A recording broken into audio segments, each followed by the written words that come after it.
qayerga ketasiz? Moskva. Moskvaga biletni qanchadan sotib oldingiz? Kassadan oldingizmi? Kassadan oldik, ha. Oldin ham avtobuslarimizni foydalanasiz? Yo'q. Birinchi marta. Birinchi marta avtobusga mindingiz? Ha, sinab ko'raman, Moskva borgandan keyin YouTube'dan chiqaman men ham. Qanday chiqqanimni, qanday borganimni. Ha. Kimdir sizga tavsiya qildimi yoki o'zingiz topib keldingiz? Tavsiya qildi, Alloh. Ha, demak tanishlaringiz tavsiya qildi. Shunday. Boshqalarga ham tavsiya qilasiz? Tavsiya qilaman. Hozir birinchi marta minishim deyapsiz. Avtobusning qulayliklari haqida nima deya olasiz? Komfort yaxshi, olsa yoqib turibdi. Endi Moskva borgandan keyin gaplashamiz keyin. Xudo xolasa. Xudo xolasa. Mayli, sog' bo'ling.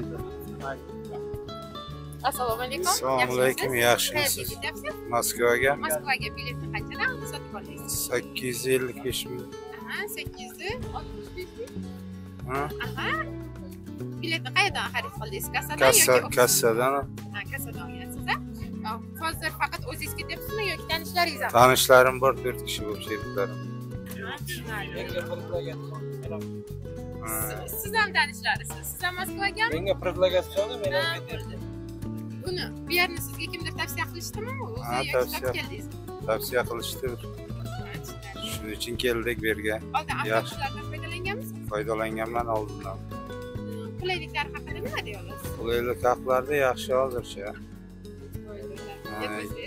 Yaxshi, Xudoga shukr. Rahmat sizga.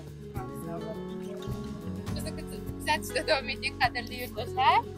Oldi qatorda ham hozir yo'lovchilarimiz juda ko'p. Ularga oq yo'l tilaymiz. Xayr, salomat